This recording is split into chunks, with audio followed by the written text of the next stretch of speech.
Retour à l'entrée du site. Table des matières d'Hippocrate. Hippocrate. Hippocrate. De l'ancienne médecine. Perry Archeiatrix. Hippocrate. Œuvre. D'Hippocrate. PREMIERE classe. Traités qui sont d'Hippocrate. De l'ancienne médecine.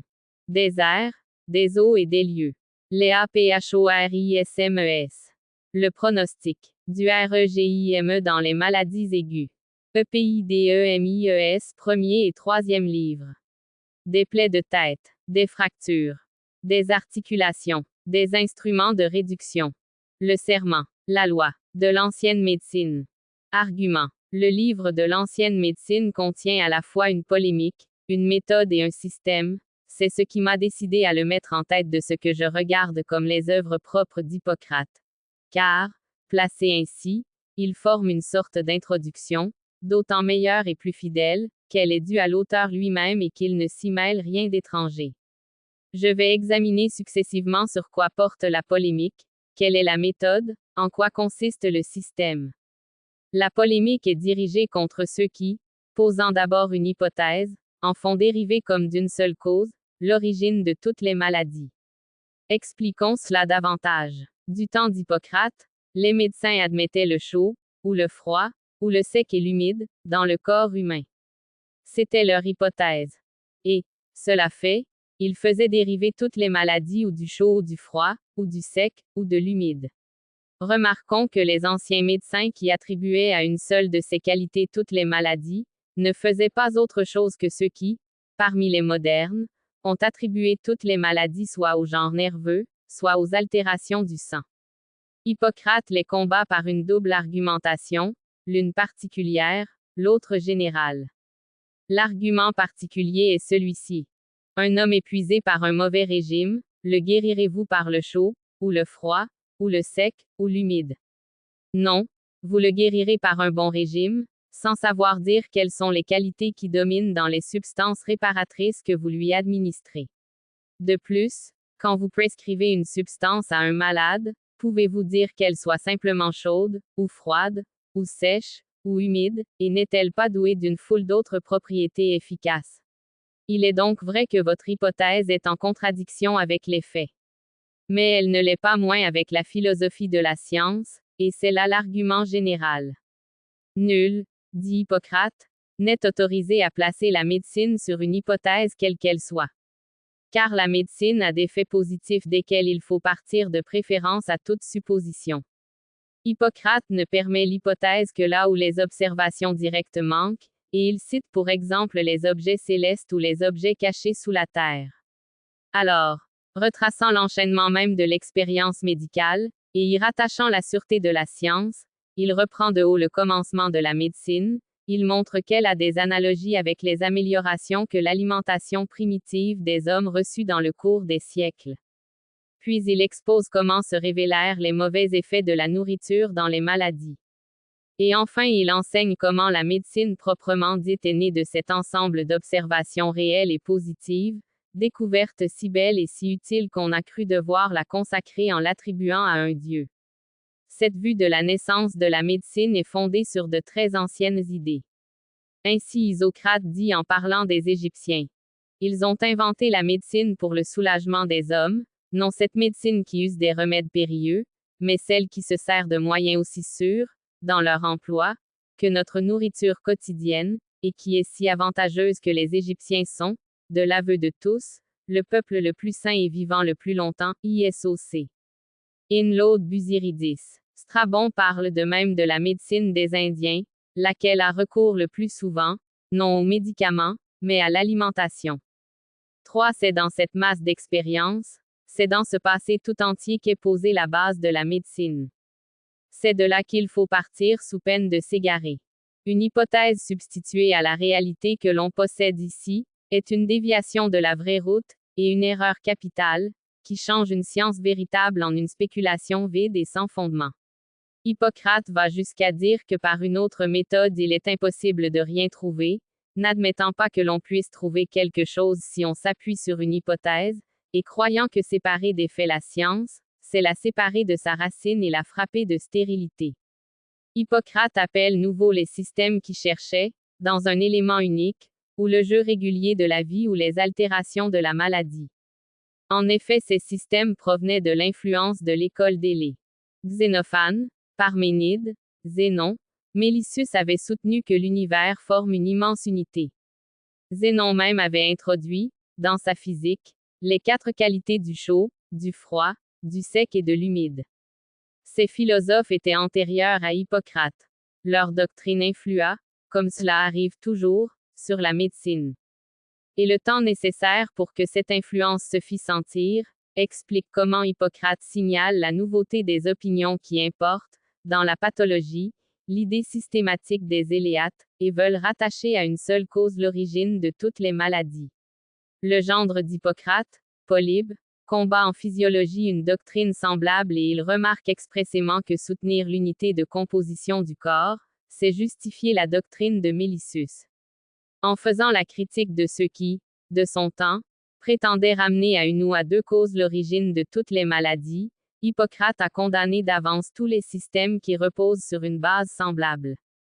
Ces arguments, dirigés contre des médecins disciples de la philosophie d'Élée, portent, dans la série des siècles, contre les pneumatiques, qui plaçaient les maladies dans le pneuma, contre les méthodiques, qui les attribuaient au laxum et au strictum, contre les iatrochimistes, qui en accusaient ou la fermentation, ou l'alcalinité, ou l'acidité, contre ceux enfin qui les imputaient à l'incitabilité ou à l'irritation.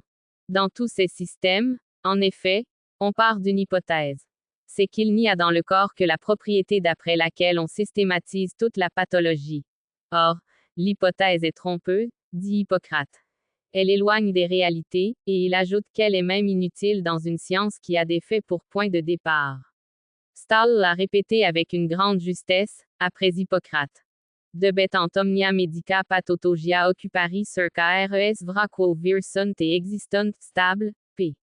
442. La méthode d'Hippocrate ressort immédiatement de sa polémique. Avant tout, il veut que la médecine s'étaie sur les observations, sur les faits, sur ce qu'il appelle la réalité, mais ce n'est pas tout, et là ne se borne pas la règle qu'il impose. Les observations, les faits, la réalité sont bien sans doute ce que chacun voit et éprouve. Mais le domaine en est encore plus étendu, et la tradition de la science fournit des observations, des faits, une réalité qu'il faut prendre en considération et développer par un sage emploi du raisonnement. Certes, il est impossible d'avoir une vue plus nette et plus étendue de l'étude de la médecine. Voilà la méthode d'Hippocrate. Voici son système. Il vit, dans le corps humain, pendant la santé et pendant la maladie, les humeurs se modifient et se lier, par leur modification même, aux conditions de ces 2 états. Il en conclut que la santé est maintenue par le juste mélange des humeurs, et que la maladie est produite par leurs inégalités. Il admet encore, attendu le changement de ces humeurs, qu'elles subissent une coction qui les fait rentrer dans leurs justes limites.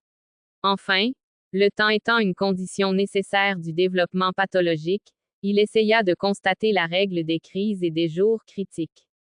Tel est son système, mais, remarquons-le bien, il n'a cru, dans tout cela, faire aucune hypothèse, car il appelle hypothèse ce qui est une pure conception de l'esprit, sans démonstration possible, et lui, il s'appuie sur des faits et des observations dont il pense faire un légitime usage. Le temps, qui a passé sur sa méthode sans l'altérer, n'a pas respecté son système. 4. Remarquons qu'Hippocrate a essayé d'ajouter, à sa doctrine des humeurs, quelques notions sur l'influence de la structure des organes. Mais là l'imperfection des connaissances de son temps ne lui a pas permis de s'élever à des considérations étendues. Et, en comparant le peu qu'il en dit, avec les longs détails qu'il donne sur les mouvements des humeurs, on voit combien l'observation de ces mouvements avait été plus cultivée par les anciens médecins que l'observation des organes. J'ai recherché à quels systèmes antérieurs pouvait se rattacher le système d'Hippocrate, et il m'a semblé que l'idée fondamentale provient d'Alcméon, et par conséquent dérive d'une source pythagoricienne. En effet, avant qu'Hippocrate ne prétendît que le juste mélange des qualités est la cause de la santé, et leur dérangement la cause de la maladie, Alcméon avait dit: ce qui maintient la santé, c'est l'égale répartition des qualités, de l'humide, du chaud, du sec, du froid, de ramé, du doux et des autres. La domination d'une seule d'entre elles produit les maladies, et cette domination est délétère. 1. Ce système est exactement celui d'Hippocrate. Le sens et même les expressions sont semblables. Le juste mélange, la crase, l'isonomie, la symétrie et l'harmonie, étaient, dans le fond, des doctrines pythagoriciennes. Philolaos, autre pythagoricien, avait dit de la façon la plus générale, que, les principes des choses n'étant ni semblables ni homogènes, il était impossible qu'ils fussent ordonnés, si l'harmonie ne les pénétrait de quelque manière que ce fût. Ce principe, dans son application particulière à l'organisation du corps, s'est traduit par l'harmonie, par la symétrie, par le juste mélange des humeurs. L'harmonie, dans le langage pythagoricien, était synonyme de symétrie. Du moment que la doctrine d'Hippocrate est ainsi rattachée à un philosophe pythagoricien, il n'est plus étonnant d'y trouver les nombres jouissant d'une grande importance. De là la recherche attentive des jours critiques, et les calculs qu'Hippocrate, en divers endroits de son livre, a fondés sur cette considération. Galien assure que la priorité de la doctrine de la crase appartient à Hippocrate. En cela il se trompe, nous venons de le voir, mais il ajoute que cette doctrine distingue Hippocrate d'Empédocle, et que ce dernier, attribuant, il est vrai, la composition de notre corps et de tous les corps situés autour de la Terre aux mêmes 4 éléments, l'attribue, non au mélange de ces éléments, mais à leur juxtaposition dans leurs parties les plus ténues. 2. Hippocrate différait donc d'Empédocle en un point essentiel. De là vient la réprobation dont il l'a frappé dans une phrase du traité de ancienne médecine, phrase qui manque dans tous les imprimés, et dont je dois l'importante restitution à un manuscrit. C'est dans le cours de l'exposition de son système que, s'interrompant tout à coup, il consigne une grande pensée, qui est le résumé de toute sa philosophie sur la science de la vie, à savoir, que, pour étudier le corps humain, il faut l'étudier dans ses rapports avec toute chose. Cette pensée a été relevée et citée par Platon, et c'est sous l'inspiration du philosophe et du médecin que Pascal a dit, les parties du monde ont tout un tel rapport et un tel enchaînement l'une avec l'autre, que je crois impossible de connaître l'une sans l'autre et sans le tout. Les philosophes et médecins combattus par Hippocrate, étudiant le corps humain en soi, déduisaient tous les changements qu'il subit de la considération d'une seule propriété. Et ils tiraient cette déduction en vertu d'une doctrine assez semblable à celle de certains médecins de nos jours qui ont expliqué toutes les maladies par les lésions anatomiques. Au contraire, Hippocrate regarde le corps vivant comme une substance dont les propriétés ne peuvent être déterminées a priori, ni en vertu, disait-il alors, de la composition du chaud, du froid, du sec ou de l'humide, ni en vertu, aurait-il dit de nos jours, de la texture des parties. Les chercher de cette façon, c'est les chercher par une mauvaise route, et ces propriétés ne se laissent pénétrer que par une expérimentation générale qui constate quels effets la subsinctance virante reçoit de chaque chose. La connaissance de ces effets constitue la connaissance du corps humain. C'est là ce que j'appellerai le vitalisme d'Hippocrate, vitalisme qui, prenant la vie comme une chose positive et l'être vivant comme une substance, en recherche les rapports d'action et de réaction avec les divers objets de la nature. Vitalisme qui restera éternellement vrai à côté de tous les travaux qui ont pour but et ont eu, il faut ajouter, pour résultat de jeter, par l'examen de la forme et de la texture, une grande lumière sur certains phénomènes de l'organisme. À mesure que l'explication avance, la vie recule, elle s'échappe, et à jamais demeurera insaisissable. De sorte que nous devons toujours considérer l'être qu'elle anime, comme un corps doué de propriétés qu'il s'agit d'étudier par l'expérience, comme un corps duquel il faut apprendre, ainsi que le dit Hippocrate, comment il se comporte à l'égard de chaque chose. Or, c'est ce que rien au monde ne pourrait faire deviner a priori. Qui, pour me servir d'un exemple choisi par Hippocrate lui-même, aurait prévu, en recherchant l'organisation du cerveau, que le vin en dérange les fonctions. Et à qui encore la connaissance anatomique du corps humain aurait-elle appris que les miasmes marécageux produisent une fièvre intermittente? C'est ici le lieu de remarquer, car Hippocrate lui-même me conduit à cette remarque, qui ne me semble pas sans importance, que la physiologie se compose de 3 parties essentielles. La première est l'étude du développement de l'être depuis la fécondation jusqu'à la mort.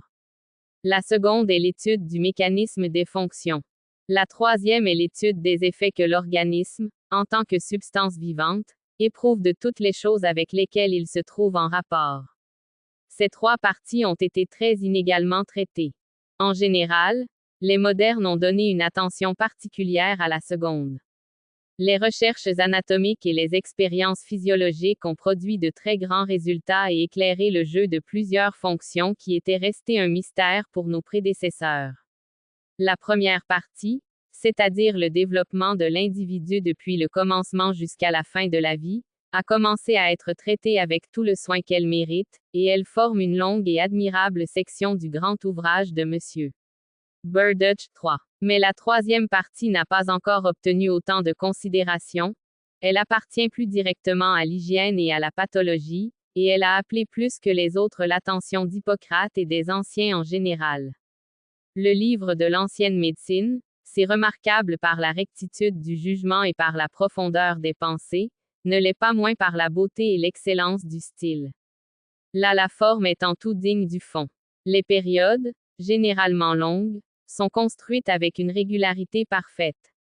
Les membres de phrases s'y balancent et s'y complètent de manière à satisfaire aussi bien l'oreille que l'esprit. L'expression, pleine de justesse et de clarté, est toujours grave et ferme, et cependant elle se colore d'intervalle en intervalle, de façon qu'on reconnaît l'écrivain qui, maître de son sujet et de lui-même, s'arrête dans les limites tracées par un goût naturel. C'est certainement un beau morceau de la littérature grecque, et ce traité est un modèle achevé de la discussion scientifique sur les points généraux et élevés de la médecine. Peut-être était-il difficile de reconnaître ses mérites dans les précédentes éditions, telles qu'elles donnent le traité de l'ancienne médecine. C'est un des livres qui ont le plus souffert de la négligence des copistes, et c'est aussi un des livres où la collation des manuscrits m'a permis d'apporter les changements les plus considérables, et, j'ose dire, les plus heureux. En résumé, le livre de l'ancienne médecine donne une idée des problèmes agités du temps d'Hippocrate, et de la manière dont ils étaient débattus. Il s'agissait, dans la plus grande généralité de la pathologie, de déterminer la cause des maladies ou, en d'autres termes, de poser les bases d'un système de médecine. Certains médecins disaient que cette cause, étant une, résidait dans une propriété unique du corps, propriété qu'ils spécifiaient. Hippocrate répétait qu'en fait, cela était en contradiction avec l'expérience, qu'en principe une hypothèse était suspecte et stérile, et qu'il n'y avait de sûreté que dans l'étude des faits et dans la tradition de la science qui y ramène. Ainsi, 400 ans avant Jésus-Christ, on essayait de rattacher toute la médecine à une seule propriété hypothétique, comme on l'a essayé de nos jours. Mais cette propriété était ou le chaud, ou le froid, ou l'humide, ou le sec. 400 ans avant Jésus-Christ, un esprit sévère et éclairé combattait de telles opinions au nom de l'expérience, montrait que les causes des maladies ne pouvant pas se ramener à une seule, le champ de la pathologie générale était bien plus vaste qu'on ne croyait. Et formulait ce que l'observation lui avait permis de conclure. Mais sa conclusion n'embrasse guère que le trouble dans le mélange des humeurs, que leur coction et leur crise. Depuis lors, la méthode de ceux qu'Hippocrate avait combattus, et la méthode d'Hippocrate, l'hypothèse et l'observation se sont perpétuées, ainsi que le témoigne l'histoire de la médecine. Mais ce ne sont plus ni l'ancienne hypothèse, ni l'ancienne observation. Il est certainement instructif d'étudier, dans le cours du temps, les problèmes tels qu'ils ont été posés, et les discussions qu'ils ont soulevées. On le voit, la science antique a de grandes ressemblances avec la science moderne. Dès l'époque que nous sommes forcés de regarder comme l'aurore de la médecine, dès les premiers monuments que nous possédons, les questions fondamentales sont débattues, et les limites de l'esprit humain sont touchées. Mais en dedans de ces limites, la science trouve, dans une immensité inépuisable de combinaisons, les matériaux qui la font grandir, et il est impossible de ne pas reconnaître que, sur un sol avec les aliments que lui fournissent les choses et l'expérience, elle se développe en vertu d'un principe interne de vie, qui réside dans l'enchaînement nécessaire de son développement successif. 1. Plus. De Pieck. Phil. V. 30. 2. T. V. P. 8. Ed. Bézil. 3. Traité de physiologie, considéré comme science d'observation, trad. De l'allemand, para J.L. Jourdan, Paris, 18S7, 1839, 8 volumes in 8 astérisques. Perry Archei et Rijks. 1. Okoswa et Petcheiressen Perry et Rijks Légin e Graphine. Hypodecine Sphicine ou Téoisin Hypotémenois Toilogois, Dermen, E Psychron, E Hygron, E Xéron, E Al, Otia Étélosine, Ev Brachiagonte, Ten Archen Tevetia Estoisin Anthropoisie Ton Nouzon Te Kai Tout Anatou, Kai Paciten Otéen, Enedayo Protémenois, en polo ici menkai ici legousi cataphané aizin amartanont malista des actions mimsastré, oti amphitechn eouz, et créontaï te pantepi toisi megistoisi kai timosi malista tos agatut chérotechna kai demiurgou.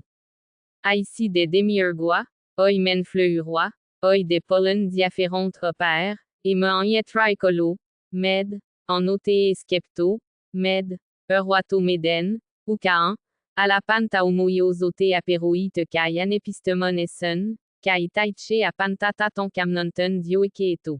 Nin delta, outchauto séché, al, osper kai ton ayon technéon paséon oi demiurgoa polena le long diaphérousi kata shira kai katagnomen, auto de kai epi et rijks. Dio ou kexiaon et goj kenotéen hypothésios deestre, osperta afanea te kai aporomena perionanank, anti-épichéroï légin, hypothései créestréoéon péri ton météoron ton hypogène et léguati kai ginosqua séché, out, aotewa toi legonti ou toisin akouzi de la aei, te aletea estin eit me ou garesti pro oticre epanenen kanta aidenai tout ça fait. 2. Ayetrike de panta palei parche, kai arch kai odo hermen, 4. En kai taermena polat kai kalo et chanteur te en polois cronois, kai talois rediste, anti canos te yen kai taermena aidos, ek tuteon hormomenos zete. Hosti de tauta apobalon kai apodokimasa panta, tereodwa kai eteroach mati epicheire zetein, kai feseti rekenai, expatete kai exapatate adinaton gar. Di. Rade anankes adinaton, ego pereseme epidese, Legon kai dekniz ten technen tiestin. Ek de tuteu cataphanes este adinata eonta alo post tuteon riskete. Malista de mois de ke perito de un legonta testechn gnosta legent toisi demotaizin. Ugar peri al lutinos ut zetein proseke ut legent peri ton patematen on toi ou toi noseusi te kai poneuzin ou tout men untas feon oteon patemata catamatin, os guinete kai paote, kai di. Oia prophagia societai te kaïftinae, demotas eontes, uridionip, allu delta, hermena kai legomena iupete. Uden gar etron anamimneskete et castos akouon ton ewaitoi saint-baionton. Et des ton idiotéon gnom apotesite, kai me di atese tous akouontas autos, tu eontos apotesite. Kai di atauta ou nuden deete hypothesios. 3. Tengar archen out. Aeret itechn et reich, out. Aezetet uden garote edei, et toisicam nousi ton anthropon, taota diaitomenoi te kai prosphéromenoisin, aper oigiai non testia aussi te kai pinousi kai talla dieteonte, xinefir, kai me en etra tuteon beltio. Nin delta, ot, yanan qui et reiken epoies zetetenai te kai retene anthropoise noti cam nousi tota prosphéromenoisin, aper oigiai nont, ou xineferen, os ou denin saint-ferré. Eti delta, anoten et goj axio aud, aton hygienonten diaitante kai trofen, et nin créonte, retene, et exerki toi anthropoi tota estion ti kai pinonti boy te kai poi kai pas un ectos anthropou, oeonta ectel jus fiomena, carpu te kai island kai shorten apo tuteon gar kai oxonte kai aponoi diagouzin, ou den prosdeomenois al diait. Kai toi ten archen et goj axio kai ton anthropon toyoti trophée kekrestri. Ta déjeunin diet mata hermena kai teteknomena en polois cronois gegenestai moi doke. Osgar et pachon pola te kai dena apo iskir te kai teriodeo diait, oma te kai akreta kai megalas dynamia sechonta esferomenois, oia pera kai ninip, oteon pachoyen, ponoi te iskiroisi kai nous soisi peripiptont, kai di atakeos tanatoisin. Essen men un tauta tot, ecos en pachain diaten sinetayon iskiro de kai tot kai tous men plei tout kai astenesteren fezin echontas apolist he ecos, tous de touteon hyper echontas pleio cronen antechen osper kai ninek ton ichiren bromaten oi men gar radio apalasonte, oi de metapolen ponen te kai kakon. Dia de toten ten crien kai uton I moi dokeuzi etc trofen armozuzan tei fizei. Kai toten, et nin creometa ek men un ton pyren. Brexant kai ptisant kai catalysant panta, kai diasesant. Kai forixant, kai optsant, aptelesen arten ek de jeton creteon mazen. Alla te sikna peri toten pragmates amenois, epsezan te kai optsen, kai emixan, kai ekerazan ta iskira te kai akreta toisin astenesteroisi, plaçant panta proten tout anthropophésine te kai dynamine, egoumenois, otios amen a iskirotrae, ou dainzete cratéen ifisi, en esbalete, apotoutéon delta, otéon ponou te kai nusu kai tanatu es estreosen delta, adainte epicratéen, apotoutéon trofen te kai osesin kai igieien. Toi delta, mati toutois kai zitemati tianti unoma dikaiotron proseken malon tie etraiken, oti jeurete epitei tout anthropo igiei te kai trophé kai soterie, alagma keina estes diait, ex, eoiponoa kai neuswa kai tanatwa eginonto. 4. Edem technot nomizete ene, ou capecos egar medei estin idiot, à la pantes epistemon diaten crescent te kai ananken, ou proseketo tout dena techniten kaleese epe toger ma kai mega kai pol techn te kai skepsios. Etigun kai nenoi ton gymnation te kai asksion epimelomenois et iti prosexeriscusi, kataten otéen oden zeteont oti eden te kai pinen epicratese te otéon malista, kai iskiroteros auto ewaitu este. 5. Skepsometa gun kai ten homologumenos etraiken, ten amphituscamnontes menen, I kai unoma kai teknita eche, et cratéen kai ot ton otéon etele, kai opoten poterkte. Et moi mengar, opère en archer et ipon, aud, aztc dokewai etraiken udais, et tota diet matatoi te kamnuzi kai toisin igiainuzin hermosen. Etigun kai nin oswa ayetrike me creonte, oi te barbarois kai ton elenon eniwa ton oton tropon, on pero igiainont, dieteonte pro edonen, kai out. A apochointo de nos on epitimeusin, ot, hyposteilinto an. Oi des etesante te kaierant, etraiken, ten otéen keinoisi dianoyen et chont peri on moi au protero logo et irete. Proton men, oime, aifilon tout plétéos ton sition otéon toutéon, kai antipléonen oliga et poïsen et delta, otéoisi tuto estime not prostina ton camnontenerx, kai fanron et geneto offelesen, ou men-toi pas si jal, esantin, autos et chont, osme oligon sition dinastre epicratéen astenesteru de tinos oitoawid, edokien de estre, et urontaro femata, mixantoliga ton ichiren polwatoidati, kai affaire romenois tu ichiren tei cresse te kai epcc. Okoswa de mede ton rofematen et dinanto hippocratéen, afilon kai tauta, kai aficanto ev pomata, kai tauta taisi te cressa et kai toi pledei diafilasont zos metrio eche, mete pleio ton deonten mete acretestra prosphéromenois, med, andestra. De l'ancienne médecine. 1. Tous ceux qui, de vive voix ou par écrit, ont essayé de traiter de la médecine, se créant à eux-mêmes, comme base de leur raisonnement, l'hypothèse ou du chaud, ou du froid, ou de l'humide, ou du sec, ou de tout autre agent de leur choix, simplifiaient les choses, et attribuent, chez les hommes, les maladies et la mort à un seul ou à deux de ces agents, comme à une cause première et toujours la même. Mais ils se trompent évidemment dans plusieurs des points qu'ils soutiennent. D'autant plus blâmables qu'ils se trompent sur un art qui existe, que le monde emploie dans les choses les plus importantes, et honore particulièrement dans la personne des artistes et des praticiens excellents. Il y a, on le sait, de bons et de mauvais praticiens. Or cette distinction serait impossible, si la médecine n'était qu'une hypothèse, si elle n'avait rien observé ni rien trouvé. Tous y seraient également inexpérimentés et ignorants. Et le hasard seul réglerait le sort des malades. Mais cela n'est point. Et, si, Dans les autres arts, les artistes diffèrent beaucoup entre eux et par la main et par la tête, il en est de même dans la médecine. De ce fait palpable, j'ai conclu qu'elle n'a aucun besoin d'une supposition vide, comme les choses occultes et douteuses, pour lesquelles, si on veut en discourir, il faut nécessairement se servir d'hypothèses. Par exemple, dans les dissertations sur les objets célestes ou souterrains, quand même celui qui parle prétendrait savoir ce que sont ces objets, ni lui, ni ceux qui écoutent, n'auraient aucune évidence de la vérité ou de la fausseté des assertions. Car toute vérification est impraticable. 2. Mais la médecine est, dès longtemps, en possession de toutes choses, en possession d'un principe et d'une méthode qu'elle a trouvée. Avec ses guides, de nombreuses et excellentes découvertes ont été faites dans le long cours des siècles, et le reste se découvrira, si des hommes capables, instruits des découvertes anciennes, les prennent pour point de départ de leurs recherches.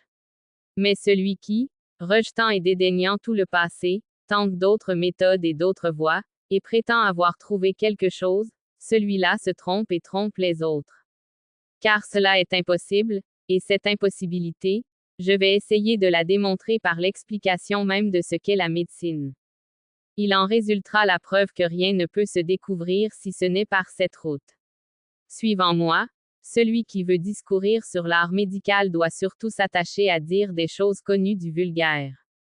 Car les discours et les recherches d'un médecin n'ont pas d'autre objet que les maladies dont chacun souffre et est affligé. Sans doute, les gens ignorants en médecine ne peuvent, dans leur maladie même, savoir ni comment elles naissent et finissent, ni par quelle cause elles croissent et diminuent. Mais il leur est facile de comprendre ce qui est trouvé et expliqué par d'autres, car ce n'est pas autre chose pour eux que se rappeler, en écoutant le médecin, ce qu'ils ont éprouvé. Celui qui, s'écartant de leurs notions, ne les mettra pas dans une telle disposition d'esprit, s'écartera aussi de la réalité des choses. Tout cela prouve que la médecine n'a pas besoin d'hypothèses. 3. Dans l'origine, cet art n'aurait jamais été ni trouvé ni même cherché car le besoin ne s'en serait pas fait sentir si les hommes avaient été soulagés, malades, par le boire, le manger et le reste du régime dont ils usaient bien portant, et s'il n'y avait eu quelque chose de mieux à faire.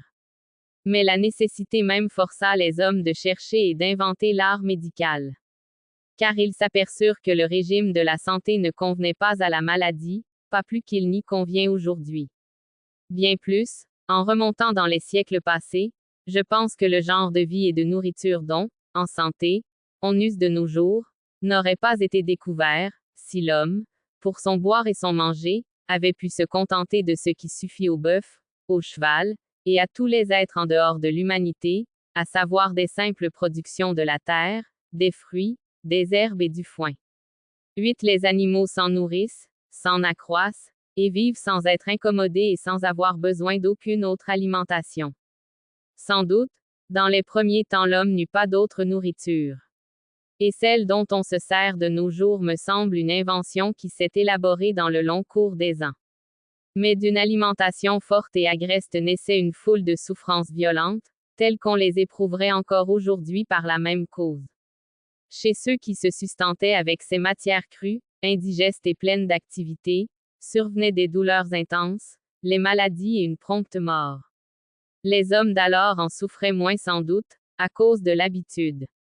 Cependant le mal était grand même pour eux, et la plupart, surtout ceux qui étaient d'une constitution plus faible, périssaient.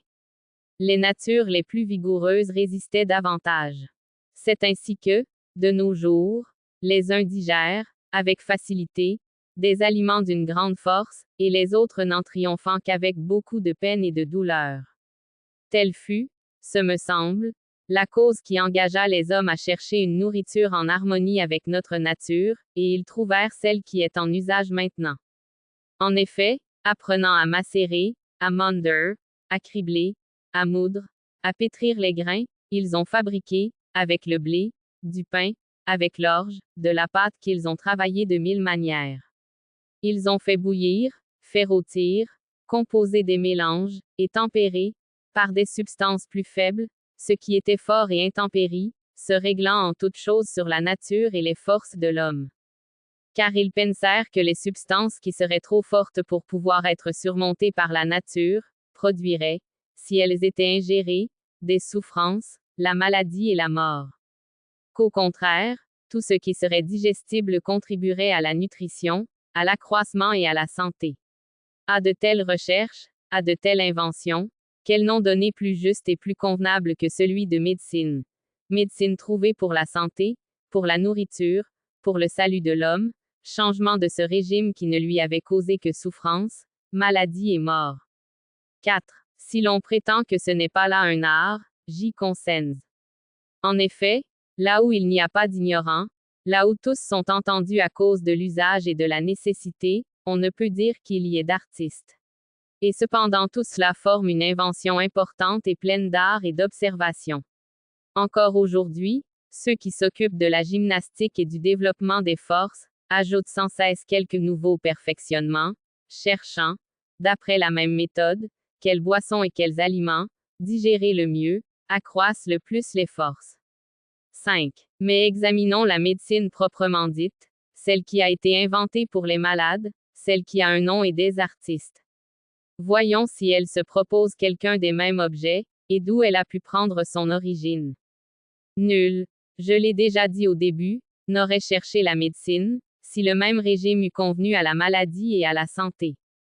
De nos jours même, les peuples sans médecin, et quelques-uns des Grecs vivent, malades, comme s'ils se portaient bien, ne consultant que leur plaisir, ne s'abstenant de rien de ce qui leur agrée, et ne se soumettant à aucune restriction. Mais les hommes qui ont cherché et trouvé la médecine, ayant les mêmes idées que ceux dont j'ai parlé plus haut, ont d'abord, je pense, retranché quelque chose de la nourriture habituelle, et, au lieu de laisser manger beaucoup, n'ont laissé manger que peu. Il arriva que ce régime leur suffit pour quelques malades, qui, évidemment, en retirèrent du bénéfice.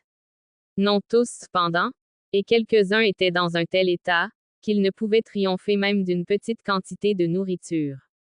On crut devoir leur donner quelque chose de plus faible, et l'on inventa les bouillies où l'on mêle peu de substance à beaucoup d'eau, et où l'on enlève ce qu'il y a de substantiel par le mélange et la cuisson. Enfin, à ceux-mêmes qui ne pouvaient supporter les bouillies, on les supprima, et l'on se borna aux simples boissons, ayant soin d'en régler la quantité et le tempérament, et de n'en donner ni trop, ni peu, ni de trop intempéré. Sesudecre tuto aidenai, oti tizi taro femata anteisi nusoisin ou saint-ferré, al, antecris, oten tauta prosaironte, paroxynonte sphicé noite piretoa kaita aljmata kaidelon tu prosenecten teimen nusoi trof te kaios esis genomenon, toi des sommatif tizi te kai arostille. Okosoi delta, à ton anthropon antoti tei diatései et o ant prosenincon te xeron cition, mazen, arten, kai panis micron, décaplacio à malon kai epiphanestron cacotéen europhéonte, dit, ou den aloe diatenischen tu bromatos proten diatessine kai otoarophéen saint-ferré, estien delta, ou, et pleiophagua, polyamalon cacoti oliga kai et oligade, ponesayen an. Panta de ta aishia tu ponu et tu auto anagete, ta iskirotata malista te kai epiphanestata limainese ton anthropon, kai ton hygiea eonta, kai ton oseonta. 7. Tiun fainete iteroi ondianoetais o kelumenos ayetro kai homologmenos tcherotechn, osexurten amphitus camnontes diaitante kai trophen, ekns oap, arch toi si pas un anthropoisi trophen, et nin creometa, exekiina estes agries kai teriodeo euronte kai parascoasa diait, moamen gar fainete oitos tropos, kai enti kai omuen tuorma. Omen, osen me edinato I physi I anthropé epicratéen hygieinousa en piptonten, dia agrio de tate kai acréien, ode, oseni diatési, en oye a ekastot ekastos taiche diakeimenos, me en dinatos epicratéen, tauta ezetesen aphéléen. Ti de tout, ekeinou diaphéréal, pléontoge eido, kai oti poikilotron, kai pléonos pragmateies, arche dekein I protron génomène. 8. Et detisquetoato ten ton camnonten diaitan pro ten ton hygienonten, roi ou blaberoteren per ten ton hygienonten pro ten ton terion te kai pro ten ton ayonzoun. Anégar camnon nousmati mette ton chirpon te kai aforon. Mais, a eu ton pan tempessé neuétéon, al, otewa examartanonti mele epidelon ezestré.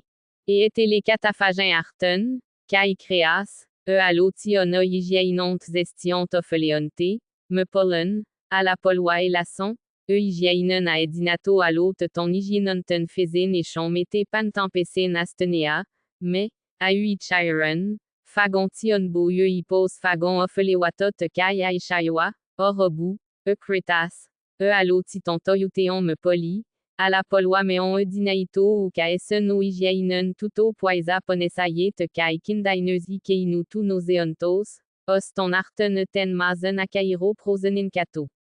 Tauta de panta tekmiria, otiot itish ne pas et raik teiote odoazeteume ne risquatoan. 9. Kai yemen en aplo, osperai fegt, os amen en iskirotra et blapton, os a delta, en astenestra ophelete kai tref ton kamnonta kai ton hygiainonta, peut-être en tout pregma pollen gar tout asphaléos a edei perilam banontes again epi tout astenesteten. Nin de ou kelason amartema, ou de essen limainete ton anthropon, en elasona kai andestra ton ekanon prosferte tout gar tout limo humero dinate iskiro en tei fizei tout anthropou kai gaiose kai astenea poisse kai apoctene. Pola de kai alla kaka, iteroi amen ton apoplerosios, outchesen de amadena kai apokenosios di, on pollen poikilotera te kai diapleonos acribies esti. Dei gar metrotinos stokasastre metronde, ou de statmen, ou de aritmen ou de naaion, pro ou anaféron eice tout acribes, ou kauroiesal, tout somatos tenaistesin dio ergon auto catamatin acribeos, ost smicra amartin enta quand ego tout ton aïetron iskiro et peneoimi ton smicra amartanonta. Tout delta, acribes olijakis esti catidin et peo et poloi jeton aïetron tota moi dokeusi toisi kakoisi kaibernetaisi pachain kai garike enoi oten en galene kaibernont amartanosine, ou catafane aisin oten de ou tout kataché kaimen te megas kai anemos exhaust, fanero ed pas un anthropoisidi, agnosien kai amartin deloi aise napolesant ten naun. Auto de kai oi kakoi te kai pleitoi aïe 3, oten men de repeusen anthropou meden denen echontas, evu antikaita megista amartanen ou denen ergaceto, pola de tatuauta nous mata kai polypléon ton denen anthropoisi saint-bainae, emmène de toisi toyutoisin amartanont ou catafane aïsi toisin idiotezen. Okoten delta, entaichosi megalois te kai iskiroi kai episphale nous mati, tots feonta amartemata kai atekni pasi catafan estin ou gar ev macron oteon ekatero a itimorie, ala diatakeos paraisen. 10. Otide ou den elasu apokenosios akairu kakopataye ginonte toi anthropoi kai apoplerosios, katamantanain kalo eche epanaferontes epitos hygiainontes. Estigar oisin oteon synféré monositein, kai tuto dia tout synféron autos autoa sinetangzanto a loisi de aristin, diaten oten ananken auto gar oteoisi synféré, kai me tutoisin, oidi. Edonen di, alen tenac zinkirien epetedeusan ou potron oteon toisi men gar pleistoisi ton anthropon ou den diaféré potron a epitedeusosin, eit monositein, eit aristin, tout ewa etei creestri. Aïsi detin, oi ou cadinento, eso tout synferontos poyeont, reidio apalacen, à la saint-bainei oteon ekateroisi par, emeren mien, kaitoten out cholen metabalousin, hyperphys kakopatie. Oimen gar en aristizosi me synferontos oteoisin, eutis barré kai notroi tout soma kai ten gnomen, tchasme te kai nistagmou kai dips pleuris en de epidipnesosi, kai fisa kai strophos kai coili cataregnite kai poloisin arch nusu ot megale et geneto, anta otasitia, ramematekesana pax analisken, di prosenenkete, kai meden et tipléon. Tout ode, en aristin mematekosti, kai autos otewa synferon. Me aristese, oten tanchista parete ior, eutis adinami eden. Tromos. Apsiki epi tutoisin oftral moi chloroteroi, oiron pachi kai dermen, stoma picron, kaitas planchnaoi doke kremse, scotodini, distaimi, dizergi etauta de panta, kaioten depneen epichirese, aeudestéromenos cyto, analiskende ou dinateosa aristezomenos protron edeipni tauta deota metastropu te kai psopu katabainon taxin kai eten koilien, disquateiusi te kai enipniazonte tetaragmena kai toribody poloici de kai touteon autarche nusu et geneto. 6. Il faut savoir qu'il est des malades à qui les bouillies ne conviennent pas, et chez qui, s'il en use, la fièvre et les douleurs s'accroissent évidemment. De sorte qu'indubitablement la substance prise est devenue pour la maladie aliment et accroissement, pour le corps cause de faiblesse et de dépérissement. 9. Si à des hommes placés dans de telles conditions on accorde une nourriture solide, de la pâte d'orge ou du pain, même en très petite quantité, ils y souffrent 10 fois plus, et d'une manière bien plus manifeste que s'ils s'étaient restreints aux bouillies, par cela seul que l'alité est trop substantielle pour la disposition où il se trouve. D'un autre côté, le malade qui peut prendre des bouillies, mais non manger, sera, s'il matige beaucoup, bien plus incommodé que s'il mange peu, mais, même en rangeant peu, il souffrira encore. Toutes ces causes de souffrance reviennent à un même point, c'est que les aliments les plus forts nuisent le plus et de la manière la plus manifeste. 7. Celui donc qui est appelé médecin, celui qui, de l'aveu de tous, possède un art, et qui a découvert le régime et l'alimentation des malades, semble-t-il avoir suivi une autre route que celui qui, changeant, à l'origine, le genre de vie sauvage et brutale des hommes, les amena à la nourriture qui est aujourd'hui la nôtre. Selon moi, la méthode est la même, la découverte est identique. L'un a travaillé à retrancher ce qui, à cause de qualités intempérées et agrestes, était au-dessus des forces de l'économie humaine en santé, l'autre, tout ce qui était au-dessus des forces de la Constitution à cause de l'état accidentel où elle se trouvait. Où la différence entre ces deux recherches, si ce n'est que la seconde a plus de faces, est plus diversifiée, exige plus d'industrie, mais que la première a été le point de départ. 8. L'alimentation des malades comparée à elle des gens bien portants ne paraît pas plus nuisible que l'alimentation des gens bien portants comparée à celle des bêtes sauvages et des autres animaux. Prenons en effet un homme atteint d'une affection qui n'est ni des plus graves et des plus insupportables, ni, non plus, des plus bénignes, mais tel qu'il se ressente d'un écart de régime, s'il vient à manger du pain, de la viande, ou toute autre chose profitable en santé. Je ne dis pas en grande quantité, mais même beaucoup moins qu'il ne pourrait le faire bien portant. Prenons, d'autre part, un homme en santé, doué d'une constitution ni très vigoureuse ni très faible, lequel se mettra à manger des substances qui seraient utiles et fortifiantes pour un bœuf et un cheval, de la vesse, de l'orge, ou tout autre aliment semblable, et à en manger, non pas beaucoup, mais bien moins qu'il ne le pourrait. Par cette expérience, l'homme bien portant ne sera exposé ni à moins de souffrance ni à moins de péril que l'homme malade qui aura mangé intempestivement du pain ou de la pâte d'orge. Tout cela prouve que, cherché par cette méthode, l'art tout entier de la médecine pourrait de nouveau être découvert.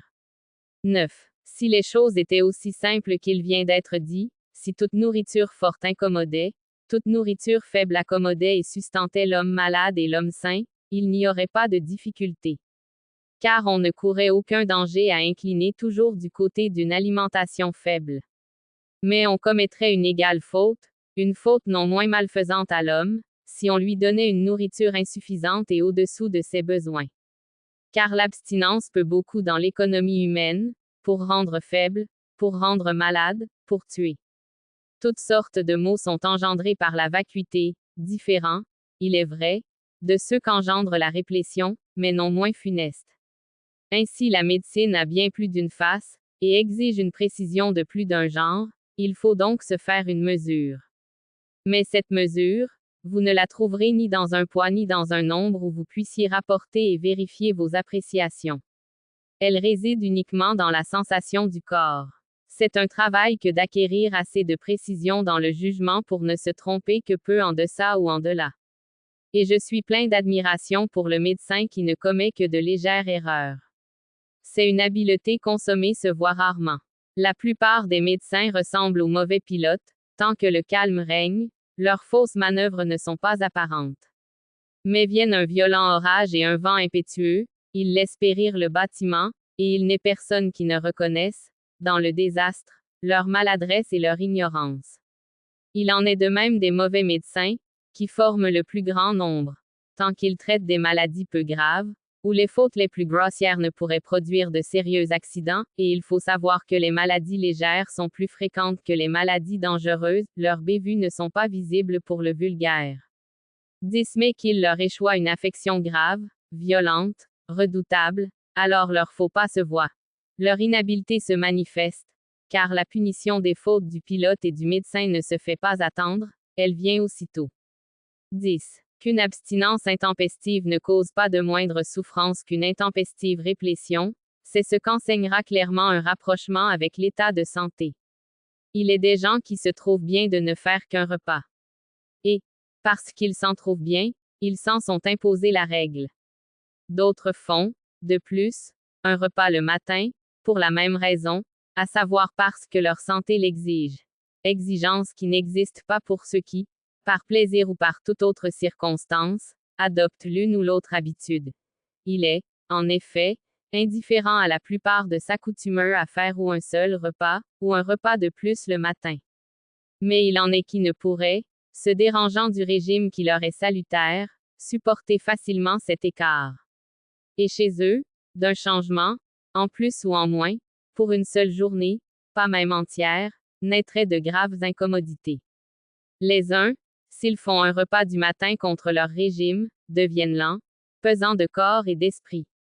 Ils sont saisis de bâillements, de somnolence et de soif.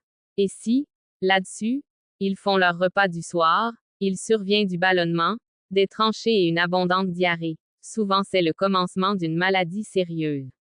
Et il leur a suffi de prendre 2 fois, et rien de plus, les mêmes aliments qu'ordinairement ils ne prenaient qu'une fois. Les autres, qui ont l'habitude de faire, le matin, un repas, que leur santé exige, viennent-ils à omettre ce repas, ils sont pris, dès que l'heure est passée, d'une débilité générale. Les yeux jaunissent, l'urine devient épaisse et chaude. La bouche amère, tiraillement dans les entrailles, vertige, mauvaise humeur, inhabileté au travail. Et avec tout cela, quand ils essaient de manger à l'heure du second repas, les mets leur paraissent moins agréables. Ils ne peuvent achever ce qui faisait auparavant leur second repas quand ils avaient pris leur premier. Les aliments, descendant avec des tranchées et des gargouillements, échauffent le ventre, et le sommeil de la nuit est pénible et plein de rêves agités et fatigants. Souvent encore, pour ceux-là, c'est le point de départ d'une maladie. 11. Skepsastre decredi athenos prophagias oteoasi tautaxineb toamen, oime, mematekoti monositein, otiu kanemen ton cronen ton ekanen mekris oteu ikoili et ton tei protraie prosnenegmenon sition apolaos et teleos, kai epicratese, kai lapachtai te kai esikase, al, epizeiusan te kai ezimomenen kena epesenin kato aide toaute koilie polwa te bredi trompe souzi, kai pleonos deonte anaposios te kai esikies.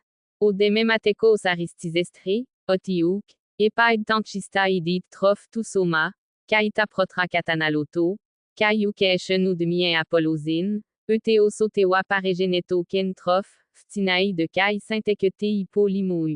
Pantagar, halego pachain ton toi ou ton anthropon, limois anatidemi. Femi de kai tous allou anthropo apantes, oitin a hygiainon tacitoa daio etrii emera genonte, tauta peistre oia peri ton anariston genomenon e ireka. 12. Tas de Toyota physias egoge femi, tas takeos te kai iskiro ton amartematen apolayusa, astenestera ene ton teron ngitata de tu asteneontos estin ou astenesti de astenestero ou asteneon, kai malon otewa proseke oti a tu kairo apotinkane, poneen. Chelpon. Me Toyota kribies e us periten technen, tinkanaine tu atroxtatu pola de eidicat. Iet riken estos oten akribien eke, peri on aierzete. Ou femi de dia tuto de ten technen os okeusen ou de kalos eteomenen ten archaien apobalestre, et me eche peri panta akribien, a la polymalon, dia tu engiz, oime, tu atroxtatu homo udinastre eken logismoa, prosiese, Kayek Paul Zagnosies Tomasainta exermena, Oskalo Kai Ortos exerete, Kayou Capotaicheuse. 13. Épidéton ton kenon tropon ten technon ex hypothesios zétéonton logon et paneltin boulomé. Égard esti dermon, psychron, xéron, ygron toulai ménomenon ton anthropon, kai dei ton orthos ayetu anta bétéen toi men termoi épi tout psychron, toi des psychroi épi tout dermon, toi d'exéroi épi tout ygron, toi delta. Igroa épi tout xéron esto moi anthropos me ton ichiron physei, ala ton astenestéron ou tos des pirou estieto ou a apothèse allo anélé, homme ou kai argou, kai créa homa, kai pineto aider. Toti creomenos tei diaité, uwa, oti peicete pola kai dena kai gar ponu ponese, kai tout soma astenes este, kai ikoili efterzete, kai zain poulin cronen ou dainzete. Tidei toigaroun betema parasco asastréode, échonti, dermon, psychron, xéron, aigron, delongar oti toutéonti. Égard toulai ménomenon esti toutéon tout étron, toi aipenantiwa proseke lisai, oso ekeinon logo éché. Toumen gar bebayotaton te kai profanesteton pharmacon, afelontata dietmata oisin ekroto, antimenton pyron arten didone, antideton mon crien eftra, pien te epi tout oisin oinu tauta metabayonta out choyon te me hygiea genestre, en je me pantempesen et dieftarmenos hypochronu te kai tes diait. Ti de fesomen, potron o tewa hypo psychrou kakopateonti derma tauta prosenenkant ophelesen, eutanantia, oimegar egoj pollen aporien erotetenti parachin ou gar ton artensco azon ton pyron tout derman, tout psychron, tout xéron, tout ygron affilato, outos gar kai piri kai datidi de te, kai poloisin eirgaste, onekasten idien dynamine kai fezeneche, kai tamen ton hyparchonten apobebleken, alloisi de kekrete kai mimicte. 14. Wada men gar kai tente de pou, oti diafere tout soma tout anthropou cataro artos exincomistos, aptisten pyron eptismenon, poloi datipefir menos, oligua, iskiropefir menos afiretos, ehoptos, enumos, alla te pro tutewazi myriaos delta, auto kai perimas kai ai dynamis megale te ekatu, kai uden iter teitere oekia. Osti de tauta ou kepeskepte, eusketomenos ou quad, posantiutos dinaito ton kata ton anthropon patematen aidenai, hypogareno sekatu tuteon pache te kai te roaute o anthropos toeon kai dia tuteon paso bio kai hygiainonti, kai ek nusu anatrefomenoa, kai kamnonti. Ukaun etra tuteon cresimotra, aud, anankayotra et aidenai de pou. Ost kalo kai logismoa proseconti zetezant proten tout anthropou fezen et uron ota oi protoa euroant, kai oyedizen axien ten technen toi prostene, os kai nomizete. Ou gar tout xéron, ou de tout ygron, ou de tout dermon, ou de tout psychron, aud. Allo toutéon ou den egesamenoa ou tlimainese ou prosdese ou de nos toutéon ton anthropon, à la tout ichiron ekatu kai tout cresson tel physios tel anthropines ou me edinato cratéen, tout au blaptin edgesanto, kai tuto ezetesan afeléen. Iskiroteten de esti tout men glikeos tout glikiteten, tout de picrou tout picroteten, tout de oxeos tout oxyteten, ekatu de panten ton eonten iakme tauta garoron kai toi anthropoi et neonta kai laimenomena ton anthropon. Eni gar anthropoi kai picron kai almairon, kai gliki kai oxy, kai strifnen kai pladaron, kai allamiria, pantoya dynamia sechonta, pletos te kai ishen. Tauta men memigmena kai kekremena al loisin ou fanera estin, out lipe et ton anthropon oten de titoutéon apocrité, kai otoef, ewaitu genete, tot kai faneron esti kai lipe et ton anthropon. Tout ode, ton bromaten osa emain anepitedea esti kai limainete ton anthropon ampsonta, toutéon ekasten picron ti kai akreton estin, almairon oxy, allo ti akreton te kai ichiron, kai dia tuto tarasometa ip, otéon, osper kai hippo ton en toi somati apocrinomenon. Panta de osa anthropos estie pinae, tatuauta bromata ekista tuteut chimu akretut kai diaferontos dela este metechonta. Oeon artos te kai maza kaita epomena tuteoisin oisin eidesteon tropos pleistoi te kai e creestre, et sauton pro edonen te kai coron ertimenon te kai eskewasmenon kai apo tuteon pleisten eseonten et ton anthropon tarache te kai apocrisie ton amphitusoma dynamion ekista ginete, iskisde, kai osessis, kai trof malista, di, ou den etronginete, eoti ut xikikrete, kai ou den echeakerten, ou de ichiron, al, olon en te jegon kai epeon kai me iskiron. 15. Aporeo delta, Égauge, oi ton logon ekenon legont, kai apagont, ektot terodou epi hypodecin ten technen, tena potetropondere pezuzitus anthropou, osper hypotidente. Ougar estin oteoisin, os ego oime, exermenon ototief, ewaitu dermen, psychron, xeron, ygron, medeni alloa eide koinoneon, al, oime égauge tauta pomata kai bromata oteoisin hyparchin oisi pant creometa. Prostitéasi de toi-men et en étermoi, toi des psychrois, toi des xérois, toi des hygrois. Épée et qui un oge aporon prostanse toi camnonti, dermon ti prosenin castre eutis gar erotc, ti estin, ost le réen anank, tout et onti ton ginoscoménon catapheugène. Et des de tincane tout men dermonien strifnen, allo de dermonien pladaron. Allo de dermen, aradon echon, estigar kai alla pola derma kai alla spolas dynamia saipenantia et waitoisin echonta. Dice de tioteon prosenenquin, tout dermen kai strifnen. Tout dermen kai pladaron, amatu psychron kai strifnen, estigar kai tuto. Kai tu psychron te kai pladaron osmen gar egojwada, pan tunantion af. Ekateru oteon apobainaei, kai ou monen en anthropoi, à la kai en skaitei kai en xiloa kai en aloisi poloisin à estin anthropo anaistetotra ou gar tout dermon esti touten megalen dynamin echon, à la tout strifnen kai tout pladaron, kai tal laosa moi irete, kai en toi anthropoi, kai eso tout anthropou, kai estiomena kai pinomena kai eroten epicriomena te kai pos plasomena. 11. Examinons par quelle cause ces incommodités sont produites. Le premier, celui qui a l'habitude d'un seul repas, n'a pas attendu, je pense, le temps suffisant pour que l'abdomen ait eu pleine jouissance des aliments ingérés la veille, en ait triomphé, et soit rentré dans le relâchement et le repos. Mais, tandis que les organes digestifs étaient encore dans la chaleur et dans la fermentation, il les a remplis de nouveau. De tels estomacs digèrent bien plus lentement, et ont besoin de plus longs intervalles d'inaction et de tranquillité. Le second, au contraire, celui qui a l'habitude de faire 2 repas, n'a pas, dès que le corps a réclamé de la nourriture, dès que le repas précédent a été digéré, et qu'il n'est plus rien resté à consommer, aussitôt donné à son estomac de nouveaux aliments. C'est la faim qui le travaille et qui l'épuise. Car, tous les accidents que je viens d'énumérer, je les attribue à la faim, et certes, tout autre homme qui, bien portant, restera 2 ou 3 jours sans manger, éprouvera des souffrances analogues à celles dont j'ai parlé chez l'homme, usant de régime, qui a omis son premier repas. 12. Selon moitié constitutions qui se ressentent promptement et fortement de leurs écarts, sont plus faibles que les autres. Le faible est celui qui se rapproche le plus du malade.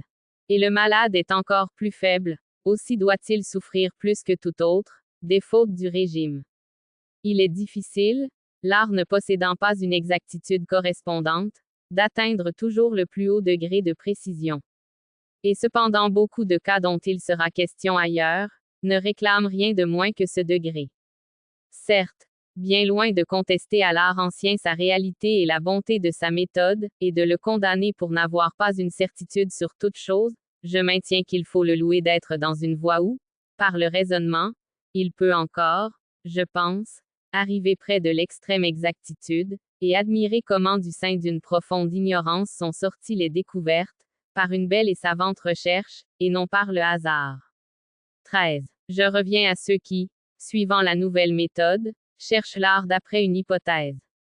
Si c'est le chaud, ou le froid, ou le sec, ou l'humide qui nuit à l'homme, il faut que le médecin habile guérisse le froid par le chaud par le froid, l'humide par le sec par l'humide.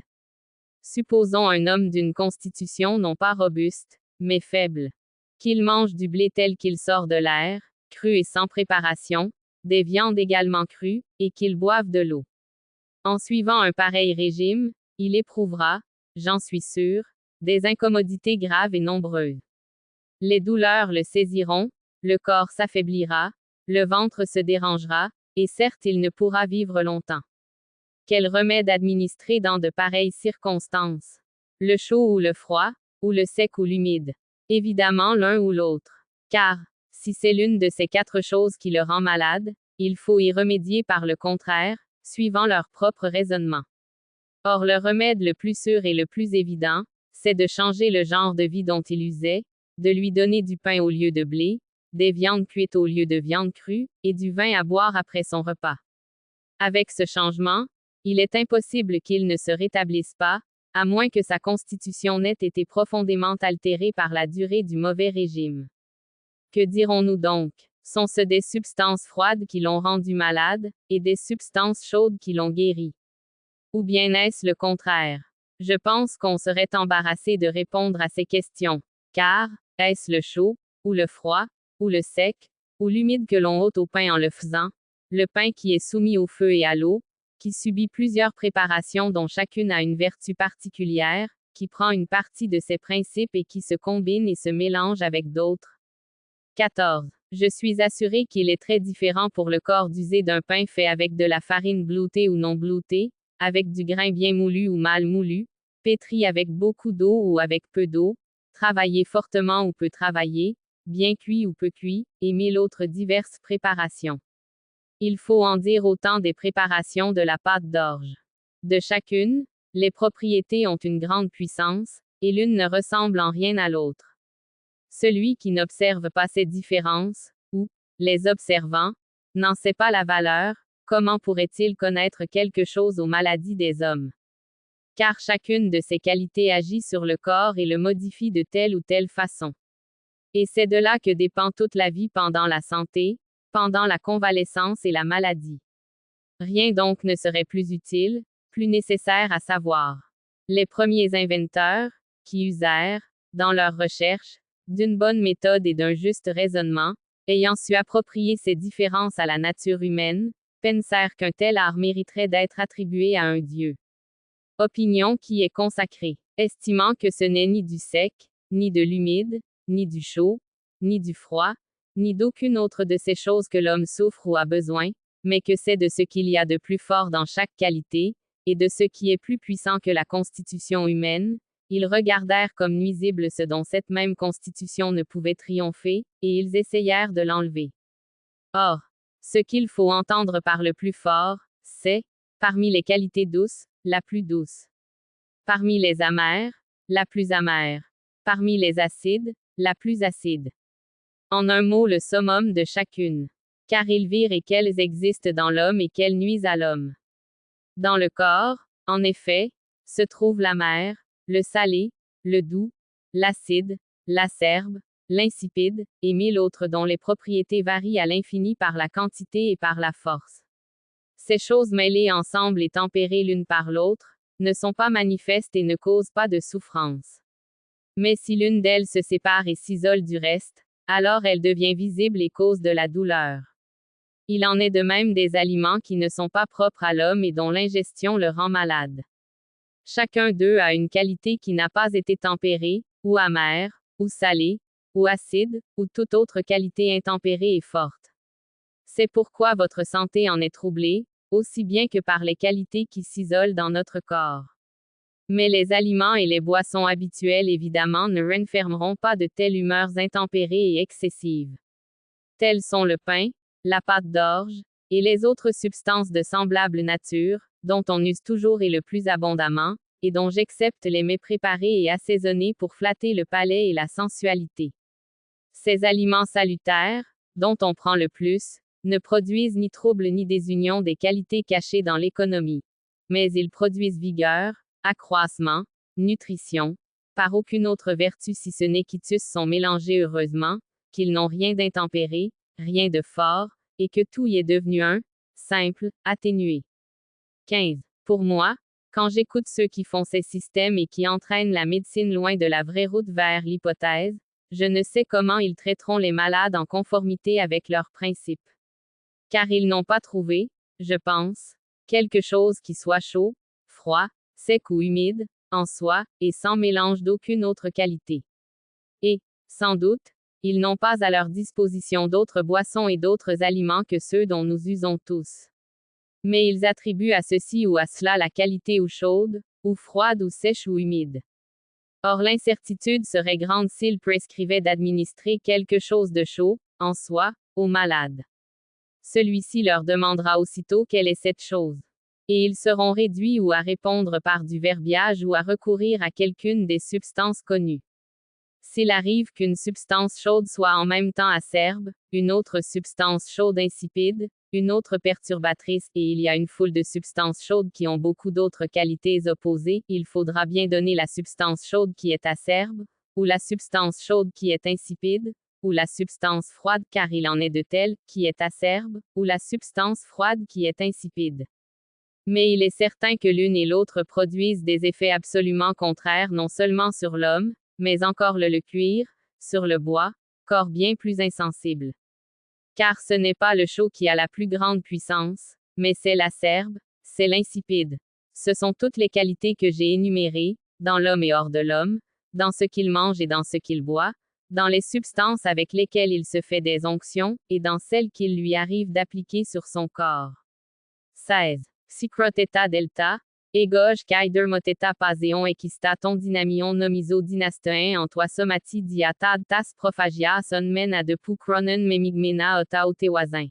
Ama tu psychron te kai dermen ou lipe crazy gar kai metriot toi men psychroaginete apo tout thermou, toi des thermois apo tout psychrou oten de apocriti cori et catron, tot lipe en de tout ewa toi kairoi, oten tout psychron épigénété kai ti laipse ton anthropon, diatakeos protondi, auto tuto paresti tout dermen ototenek tout anthropou, ou demi-béties ou des parascudés homenon kai tauta kai en hygiéinousi toisin anthropoisé naper gazété, kai en kamnousin. Tout omen, ei titele hygiéinen kai monos diapsixai tout soma, elusamenos psychroi, aloi toi tropois, oswa auto épipléon poissé, kai en je me pantampassi pagé tout soma, Oteneimata labe kai eltai elten skepen, malon kai epipléon thermainete tout soma. Tout ode, et teloi ectermantene stéréose ou trois termois, poloi piri, ec de tout ou tout oito eima echon en toi otewa coriwaten diatriben poyese, osper diepsigmenos, polyphanéité kai psychrotero kai allofricaleotero. Et repetomenos ti hypopnigeo kai paraskeo asomenos auto ewaitwa psychos ec toyutu atropou, diaposeto tuto poyeon, decaplation este tu kauma kai tu pnigo toi meden tuteon poyeonti. Tade de kai polymeizo, oswa a diachiones al psyxios badisant rigos aussi diapherontos poda, shira, kephalen, yapachousin elten nicta, oten peristale aussi te kai en alé genonte, Hippocomatos kai nesmu kai estin oisi flictene anistante osapo piro katekecomenoisi kai ou protron tuto pachousin prin termantocine. Autos et oimos et catron otéon epi tatra paraginete. Miria delta, akai etra echwami aipin. Ta de catatus nauseontus, out choisin a rigo genete, tout ewasin oxytatos ou piretos eclampe, kai out chautos iskiro, a la kai poamenos, di. Oligou, kai alota pola azin kai osen acronen paree, diathermos, kai diection diapantos, telete eftus poda malista, uper turigo kai psyxis ninicotat kai epipléon ecronisen palin de oten hydrosei kai apalagé au piretos, polymalon epsixene et me elab ten archen. Oyun diatakeos autoparaginete tu enanciotaton te kai aphelomenon ten dynamin apototomatu, ti a apo tuteu mega edenen genuato, tenes dei pol epi tutewa beties. 17. Eipoa anti, al, oi pirtainon toasi kozwai te kai periplemonia isi kai aloisin iskiroasi nous messe nous takeo sectes terma palasante, ou de parestin antauta eti tout dermen tout psychron. Ego de tout homme ou amegisten tekmirion egume ene, oti ou dia tout dermen aplo pirtainousin oi anthropoi, ou de tuto ei tu aïsion tes kakosios munen, al, esti kai picron kai dermen tu auto, kai dermen kai oxy, kai almyron kai dermen, kai al lamiria, kai palinge psychron meta dynamion teron. Tamen un laimenomena tauta estissim paresti de kai tu dermen, rom metechon, osatu egumenon kai paroxynomenon kai oxaomenon ama keinois, dynamine de ou demi-impléio tev prosécouse. 18. De la de tauta oti déché epi ton smion proton menesti fanerotata on pan temperoa polake sed esmen te kai esometa. Tout omen, oswasin a éméon corisa en génété kai riuma kinete diaton rinéon, tuto os polydremaitron tout protron ginomenu te kai iontos ek ton rinéon 4, ek asten emeren, kai oideen men poyeten rena, kai xinkaye dermen te kai diapiron escatos en deten shira prosperais kai pleio cronen pare, kai excelcute tout corion, asarkon te kai skulron eon. Paote de postoge kauma ek tevrinos, outshoten tu riuma ginete kai flegmon e al, epeda pachiteron te kai esen dremire e pepon te kai memigmenon malon toi protron ginomenois, te, ed kai tu kauma pepote al, oicide hypopsycheos fanero oteu munu ginete, medenos allus imparagenomenu, pas un autre iapalage, ek mentev psyxios diatermantene, ek de tu comatos diapsyctene, kai tauta takeos paraginete kai pepsios ou demi-pros deete. Ta delta, alla pantaosa dia chaimen dremiteta kai acreia femie gauche ginese, ton automne tropon apocatistate cretenta kai peftenta. 19. Osato, au epi tous oftalmut répété ton riematen, osiskiras kai pantoya dremiteta et chonta, el quamen blefara, ketstie de enion gnatut kaita hypotoisin ophtalmoisin, f, oti a eperie, riisi te kai distie ton amphiten obsin chitona. Odinai de kai kauma kai flogmos et chatos kateche mikritinos, mekresata riemata pefte kai genete pachaitra, kai le map, oteon y tout de peftene ginete ek tu mishtene, kretenai te aleloisi kai xinepsetene. Tuto delta, osa esten faringaaf, on branchwa ginonte, kai nanke, perisipelata, periplemonier, pantatauta tumen proton almira te kai igra kai drimea afie kai antoisi tutewasin erote tanus mata. Oten de pachaitra kai pepaitra genete kai pas drimitetos apelagmena, te, ed kai oi pirtualionte kai talata lipeonta ton anthropon de putauta aishia ekatu egese, on pareonten men toi ou ton tropon anan ginese, metabalonten de ezalen cresin pawestri. Okosa ou napo te terme aelikrineos psyxios ginete, kai me meteche al dynamios medemi, autopoa. A. Oten metaballe ek tu psycro et tu dermen, kai ek tu thermou et tu psychron metaballe delta, on moi pro irete tropon.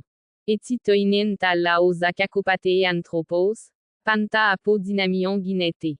Tutomen, oten picrot ti apokite, en de kolen xanten kaleomen, oye a sekai kauma kai a dynamie katechousin a palasomenoïte tuteu eniot kai kateromenois, automatois, hypopharmacou, en kairoatioteon genete, fanero kai tomponen kai tefterm a palasonteosen delta, au cronen tauta meteora et kai a pepta kai a creta, metchan ou demi ou tomponen posastre ou tompirton. Kai ici men occitet prosistante drymeaite kai iodiz, oye lycée, kai dexis planchnen kai torekos, kai apori ou paote tuteu protron prin apocatarte te kai catastoreste, kai mishtai toisin al loisin. Pestre de kai metabalin kai leptinestre kai pachinestre et chaimen eido diapollen aideon kai pantoion, dio kai ai crisis kai oyaritmoi ton cronen en toisi tuteoisi mega dinante, panten de tuteon ekista proseke termoi psychroa shine, out gar a tutoge sapé, out paquinte. Ti delta, a auto fayemene, cresia soteon, allen pro alola et chouza dynamine. Épée à louage ou deni tout dermen michten pauste tes terme toi psychroa, ou de je palin tout psychron toi termois. Ta delta, alla panta peri ton anthropon, oswa appelé aux imisgete, autos autoi epiotra kai beltiona. Panton de arista diakete anthropos, auton peste kai en esikie medemien dynamine idien apodinaimenos. Perimen un tuteon icanos moi égume épidédétré. 20. L'égousi des tin kai aye 3 kai sophiste osso keni dinaton ietriken aidenai ostime waden tiestin anthropos à la tuto dei catamatin ton melanta ortos de repeusin tous anthropou. Teinei de otewasin au logos el philosophien, cataper en pédocolze à loi oi periphysios gegraphasin exarch otiestin anthropos, kaiopos et généto proton kaiopos sein page. Ego de tuteon menos atini et irete sophistaie aie 3, gegrapte periphysios, essen nomiso tei aietrike technai proseke ne tei graphique. Nomiso de periphysios nion ai tisafai sudamoten aioten et neex ietrix. Tuto de, oion te catamatin, Otenote intiten ietriken ortos passen perilabe micri de tuteu polo moi doke de un lego de ten historien toten aidenai anthropos tiesti, kaidi, oyas etiaginete, kaitalla acribeos. Epei toi je moi doke anankeon et ne panti aie 3 periphysios aidenai, kai panis pudase oceict, et hyper timele ton deonten poisen, otiestin anthropos prota estiomena kai pinomena, Kaioti prota alla epitedeumata, kaiotiaf, ekatwa eximzete. Kai me applo auto dokeen oti ponron broma tiros ponen gar ferre toi pleurotenti oteu, alatena te ponen kai diati kai tini ton antoi anthropoi et neonten an epitedeion. Esti gar kai alla pola bromata kai pomata fisei ponera, kai diati de si ton anthropon ou ton auton tropon. Autos un moesto toalugua eon en sacretos polispotais, diati de si poston anthropon astenea kai apantaida ant tuto niisen, otiot I dynami oinu kai otos estin aishio kai oi jeton antoi anthropoi tuto malistage dinate, oidamen. Toyoten de boulome ale de yen kai peri ton ayon fanene.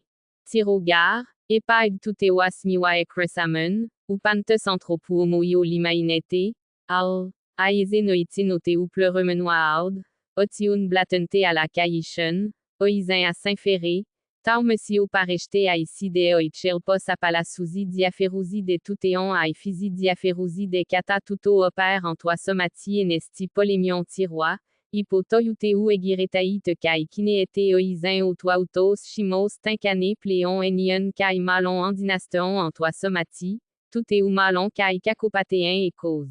Et dépassé tei anthropinei fisei en cacon, pantes a elimaineto. Tauta de eiti aidoi, ou capachwa. 16. Pour moi, je pense que, de toutes les qualités, le froid et la chaleur ont la moindre puissance sur l'économie humaine, par les raisons suivantes. Aussi longtemps que ces deux qualités restent mélangées l'une avec l'autre, nul mal n'est éprouvé. Car le froid est tempéré et mitigé par le chaud par le froid. C'est quand l'une des deux s'isole, que le mal commence. Mais dans le moment même où le froid survient et cause de la souffrance, tout d'abord et par cela seul le chaud arrive, fourni par le corps, sans qu'il soit besoin d'aucune aide ni préparation. Et cela s'opère aussi bien chez l'homme sain que chez l'homme malade. En effet, d'un côté, si, en santé, l'on veut, pendant l'hiver, se refroidir soit par un bain froid, soit de toute autre manière, plus on essaiera de le faire, sans toutefois se geler complètement, plus, après s'être rhabillé et mis à couvert, on éprouvera un échauffement considérable. D'un autre côté, si l'on veut se procurer une forte chaleur soit par un bain chaud, soit par un grand feu, puis demeurer avec le même vêtement et dans le même lieu qu'après s'être refroidi, on éprouvera un froid bien plus vif, et l'on frissonnera bien davantage.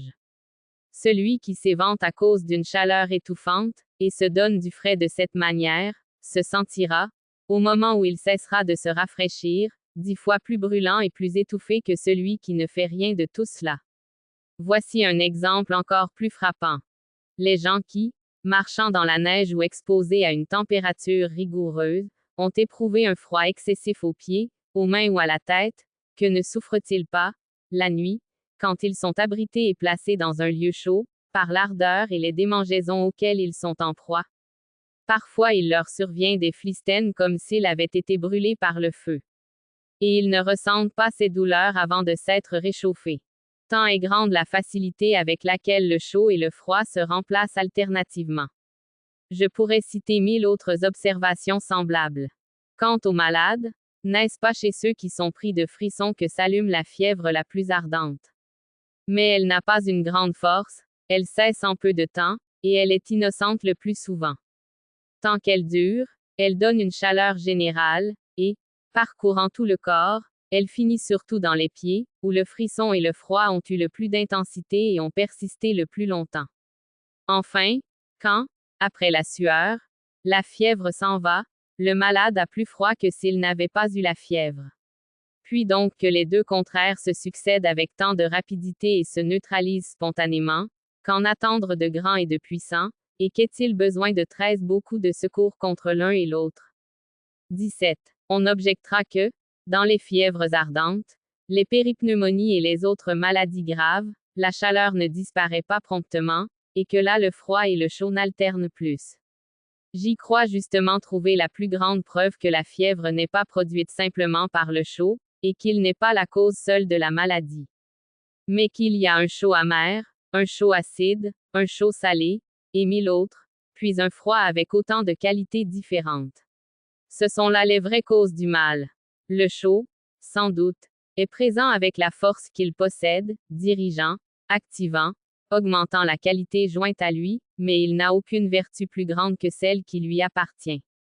18. Que les choses se comportent ainsi, c'est ce que prouvent les signes suivants. D'abord, il en est de très évidents dont nous avons déjà fait tous et ferons encore l'expérience. Quand on est affecté d'un coryza et qu'il se fait un écoulement par les narines, cette humeur, devenue beaucoup plus âcre que celle qui était rendue auparavant et que le nez fournit chaque jour, le fait enfler et excite une chaleur excessive et un sentiment de brûlure. Et si on y porte souvent la main et que le flux persiste longtemps, la partie, quoique sèche et peu charnue, s'excorie.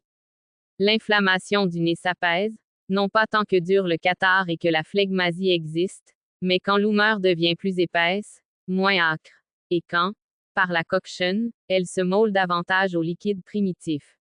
Alors seulement l'inflammation cesse. Ceux au contraire chez qui le mal est produit manifestement par la seule qualité froide sans le concours d'aucune autre chose, en sont tous délivrés par le passage même du froid au chaud, et le retour du chaud au froid, lesquels succèdent promptement l'un à l'autre et n'ont besoin d'aucune coction.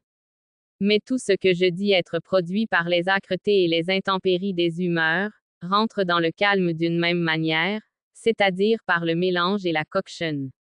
19. Autre exemple, les fluxions qui se jettent sur les yeux, ayant des âcretés violentes et diverses, ulcèrent les paupières, excoriaient, chez quelques-uns, les joues, le dessous de l'œil et toutes les parties où elles s'épanchent, percentent même et corrodent la membrane autour de la prunelle. Douleur, inflammation, chaleur extrême, tout cela dure, jusqu'à quand? Jusqu'au moment où la fluxion s'épaissit par le travail de la coction, et où l'humeur qui s'écoule devient chassieuse. Avoir subi la coction, c'est, pour les humeurs, avoir été mélangées, tempérées les unes par les autres, et cuites ensemble. Quant aux fluxions sur la gorge, qui produisent les enrouements, les angines, les inflammations, les péripneumonies, toutes jettent d'abord des humeurs salées, aqueuses et âcres, et c'est alors que croît la maladie. Mais, quand les humeurs s'épaississent par la coction et perdent leur âcreté, alors se résolvent les fièvres et tout ce qui afflige le malade. Car il faut sans doute considérer, comme cause de chaque maladie, des choses telles que cette façon d'être existe avec leur présence, et cesse avec leur transformation en un autre mélange. Donc, si tout ce qui procède du chaud même ou du froid pur, sans participation d'aucune autre qualité, prend fin par le changement du froid en chaud ou du chaud en froid, changement qui s'opère, comme je l'ai dit plus haut, il est vrai que les autres maladies auxquelles l'homme est sujet, proviennent toutes des qualités. Voyez, quand le suc amer qu'on appelle bile jaune, prédomine, quelle anxiété, quelle chaleur, quelle faiblesse se manifeste. Délivré de cette bile et évacué, soit spontanément, soit par un purgatif, le malade, si l'évacuation s'est faite à propos, est débarrassé des souffrances et de la chaleur fébrile. Mais, tant que ces humeurs sont en mouvement, sans coction ni mélange, la médecine n'a aucun moyen de faire cesser la douleur et la fièvre. Et quand il se développe des acidités âcres et érugineuses, quelles irritations furieuses, quelles douleurs mordantes dans les viscères et la poitrine, quelles angoisses. Ces accidents ne prennent fin que lorsque les acidités ont été épurées, calmées, tempérées par le reste. La coction, le changement, l'atténuation et l'épaississement jusqu'à forme d'humeur s'opèrent de plusieurs manières différentes. Aussi les crises et le calcul des jours ont, en ceci, une grande puissance. Certes, il n'est rien là qui se puisse attribuer au chaud ou au froid. Car avec le chaud ou le froid, il ne se ferait ni maturation, ni épaississement. 14. Que devons-nous donc y voir? Des mélanges d'humeurs qui ont des propriétés diverses les unes par rapport aux autres, tandis que le chaud n'a, pour perdre sa chaleur, que la mixion avec le froid, et que le froid n'est neutralisé que par le chaud. Toutes les humeurs, dans le corps, sont d'autant plus douces et d'autant meilleures qu'elles ont subi plus de mélange, et l'homme se trouve en l'état le plus favorable quand tout demeure dans la coction et le repos, sans que rien manifeste une qualité prédominante. C'est un sujet que maintenant je crois avoir exposé d'une manière suffisante. 20. Quelques-uns disent, sophistes et médecins, qu'il n'est pas possible de savoir la médecine sans savoir ce qu'est l'homme, et que celui qui veut pratiquer avec habileté l'art de guérir, doit posséder cette connaissance. Mais leurs discours ont la direction philosophique des livres d'Empédocle et des autres qui ont écrit sur la nature humaine, et exposé, dans le principe ce qu'est l'homme, comment il a été formé d'abord, et d'où provient sa composition primordiale. Pour moi, je pense que tout ce que sophistes ou médecins ont dit ou écrit sur la nature, appartient moins à l'art de la médecine qu'à l'art du dessin. Je pense encore que c'est par la médecine seule qu'on arrivera à quelques connaissances positives sur la nature humaine, mais à condition d'embrasser la médecine même dans sa véritable généralité.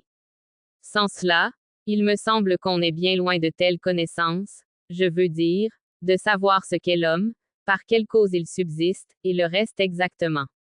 Ainsi je crois fermement que tout médecin doit étudier la nature humaine, et rechercher soigneusement, s'il veut remplir ses obligations, quels sont les rapports de l'homme avec ses aliments, avec ses boissons, avec tout son genre de vie, et quelles influences chaque chose exerce sur chacun. Et il ne suffit pas de savoir simplement que le fromage est un mauvais aliment, parce qu'il cause des douleurs à ceux qui s'en rassasiaient. Mais il faut savoir quelle douleur il cause, pour quelle raison, et à quelle humeur du corps il est contraire.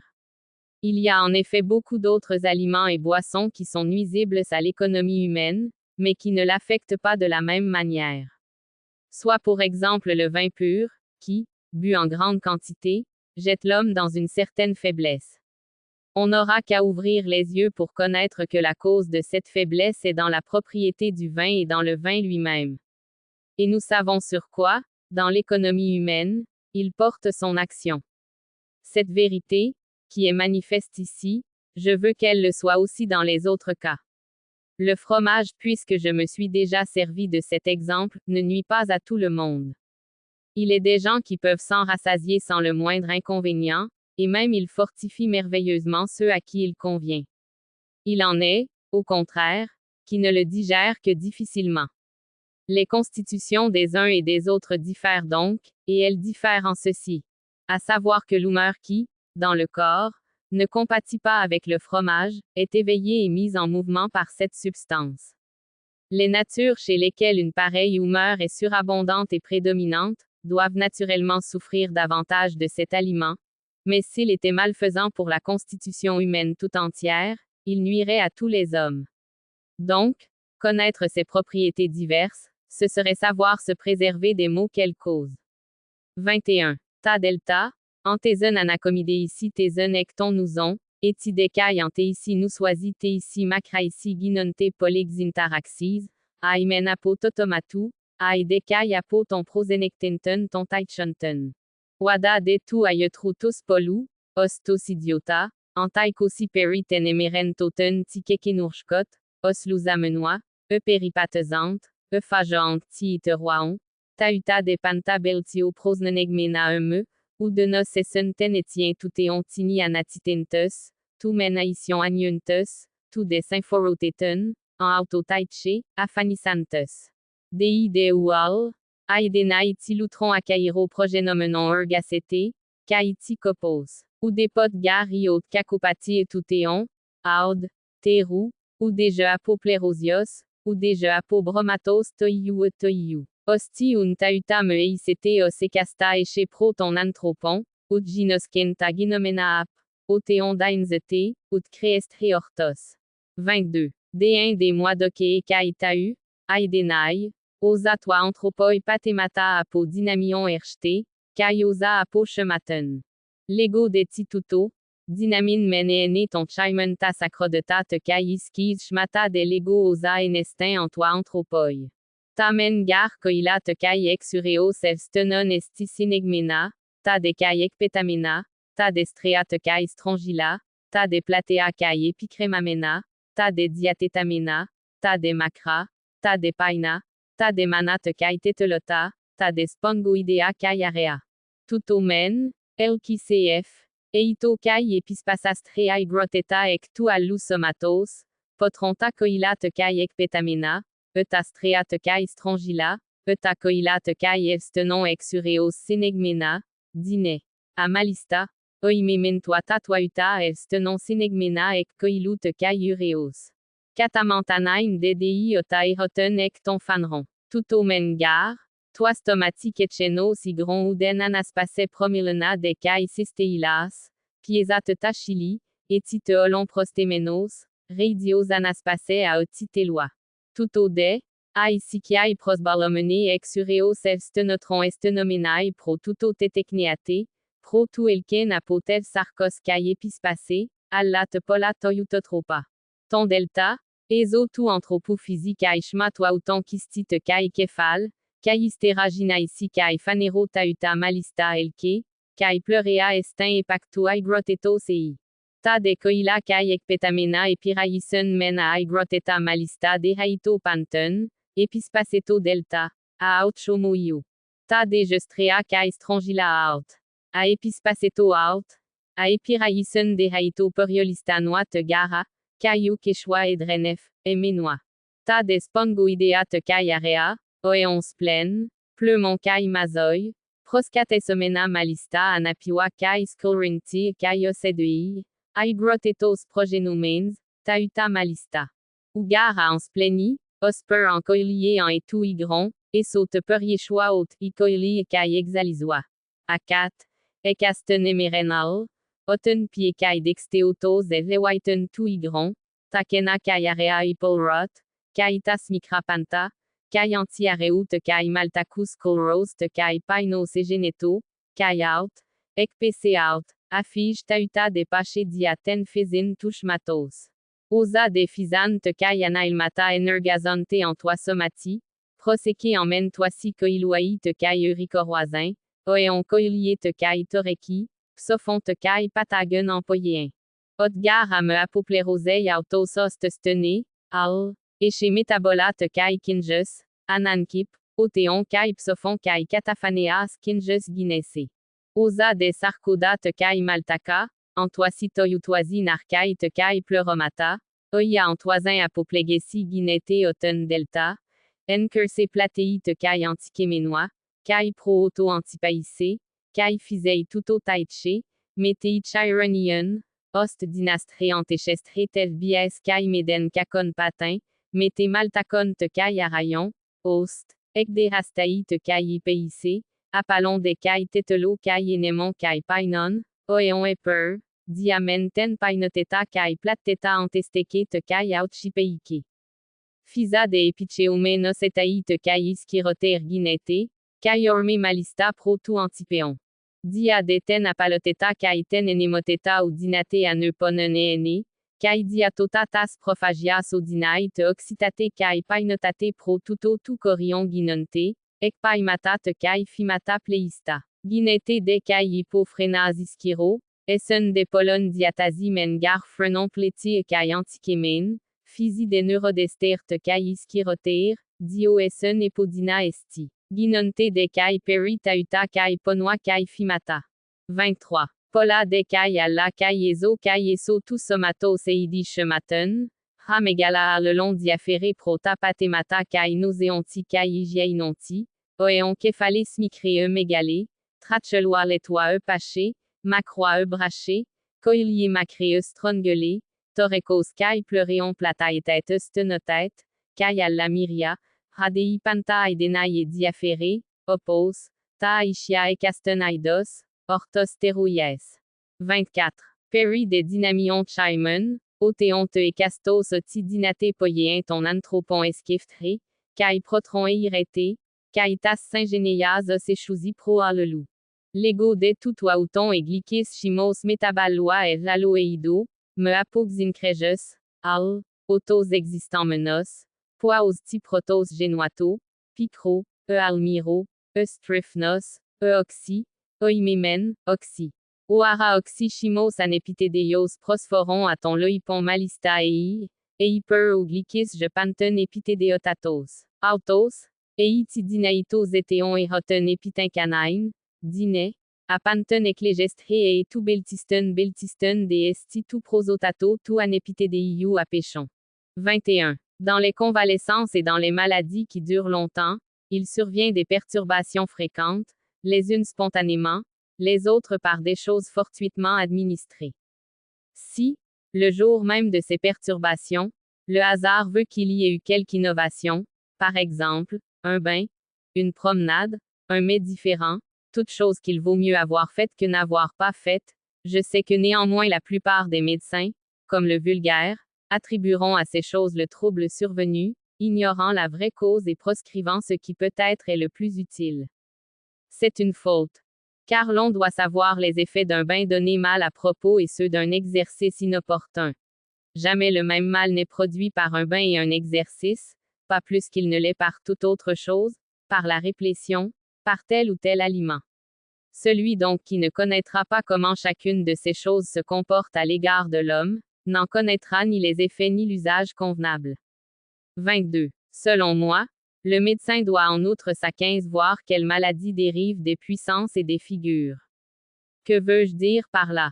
J'appelle puissance les propriétés extrêmes et les forces des humeurs, j'appelle figure la conformation des organes qui sont dans le corps. Les uns sont creux, et, de large, ils vont en se rétrécissant. Les autres sont déployés, d'autres, solides et arrondis. Quelques-uns, larges et suspendus, d'autres étendus. D'autres larges, d'autres denses, d'autres mous et pleins de sucre, d'autres spongieux et lâches. Maintenant, s'il s'agit d'attirer des liquides hors du reste du corps, lesquels des organes creux et déployés, ou solides et ronds, ou creux et de large devenant étroits, lesquels, dis-je, auront la plus grande puissance. Pour moi, je pense que ce sont ceux qui, étant creux et larges, vont en se rétrécissant. On en peut juger par ce qui est visible au dehors. La bouche ouverte, vous n'aspirerez aucun liquide. Mais rapprochez les lèvres en les allongeant et en les comprimant, et vous aspirerez tout ce que vous voudrez, surtout si vous ajoutez un tuyau. De même, les ventouses, qui, larges au fond, se rétrécissent vers le goulot, ont été imaginées pour attirer les humeurs hors des chairs. Il en est ainsi de beaucoup d'autres choses. Parmi les organes intérieurs du corps, une constitution et une forme de ce genre ont été données à la vessie, à la tête et à l'utérus. Et manifestement ce sont les parties qui aspirent le plus, et elles sont toujours pleines d'un liquide qu'elles ont attiré. Les organes creux et déployés recevraient mieux que tout autre les humeurs affluentes. Mais ils ne pourraient attirer aussi bien. Les organes solides et arrondis n'attirent ni ne reçoivent. Car le liquide coulerait tout autour, sans trouver de lieu qui l'arrêtât et le retint. Les organes spongieux et lâches, tels que la rate, le poumon et les mamelles, placés près des liquides, les absorberaient, et ce sont surtout ces parties qui se durciraient et se gonfleraient par l'afflux des humeurs. Car les humeurs ne seraient pas dans la rate comme dans un viscère creux qui les renfermerait dans sa capacité même et les évacuerait chaque jour. Mais, lorsque la rate aurait absorbé et reçu dans son intérieur le liquide, les vides, les spongiosités et les petits interstices se trouveraient remplis, et, de poreuse et de molle qu'elle était, elle deviendrait dure et dense. Car elle n'est apte ni à la coction, ni à l'émission des humeurs. Or, cela lui arrive à cause de sa figure. Tout ce qui est cause que l'air s'engendre et tournoie dans le corps, produit naturellement du bruit et des murmures dans les parties creuses et spacieuses, telles que le ventre et la poitrine. Car, lorsqu'il ne les remplit pas de manière à devenir immobile et qu'il a de l'espace pour changer et se mouvoir, il faut nécessairement que les mouvements et le bruit se voient et s'entendent. Par la même cause, les organes qui sont charnus et mous, éprouvent des stupeurs et des obstructions, comme il arrive dans les apoplexies. Quand l'air intérieur rencontre sur son passage un organe large, et vient s'y heurter, et quand cette partie, n'ayant naturellement ni assez de force pour résister à la violence et n'en souffrir aucun dommage, ni assez de molle et de laxité pour céder à l'air et obéir au choc, est, au contraire, tendre, serrée, pleine de suc et de sang, comme le foie, alors, à cause de sa largeur et de son tissu serré, elle résiste, loin des céder. L'air intérieur, s'augmentant et se fortifiant par la résistance, fait principalement effort contre l'obstacle. À cause de sa mollesse et du sang qui le remplit, l'organe ne peut qu'en souffrir. Aussi est-il exposé aux douleurs les plus aiguës et les plus intenses, avec suppuration et toutes sortes d'abcès. Ces mouvements se font aussi ressentir au diaphragme avec force, mais beaucoup moins. Le diaphragme est, à la vérité, large, étendu, et il fait obstacle, mais sa constitution est plus nerveuse et plus robuste, aussi reçoit-il moins d'atteintes, cependant il y survient aussi des douleurs et des abcès. 23. À l'intérieur et à l'extérieur du corps, il est plusieurs autres figures d'organes qui contribuent, très diversement entre elles, aux souffrances soit chez l'homme sain, soit chez l'homme malade. Telles sont une tête grosse ou petite, un cou mince ou gros, long ou court, un ventre allongé ou arrondi, la largeur ou l'étroite de la poitrine et des côtes, et 1000 autres conditions dont il faut connaître les différences, afin qu'avec un savoir exact on observe les causes de chaque chose. 24. Quant aux qualités des humeurs et à l'examen des actions que chacune d'elles peut exercer sur le corps, il en a déjà été parlé, ainsi que de l'affinité qu'elles ont les unes pour les autres. Sur quoi, je demande, si un udou se métamorphose en un autre, non par un mélange accidentel, mais par un changement spontané, que deviendra-t-il d'abord? Sera-t-il amer ou salé, ou acerbe, ou acide? Je pense qu'il deviendra acide. Donc, de tout ce qui se pourrait administrer, le suc acide serait le pain mauvais, dans le cas où le sudo serait, de tous, le plus convenable. Ainsi celui qui, par ses recherches, pourrait connaître la nature des choses extérieures, pourrait aussi toujours choisir ce qui est le meilleur. Or, le meilleur est ce qui est le plus éloigné du nuisible. Aineto. Tauta de ei tiaidoi.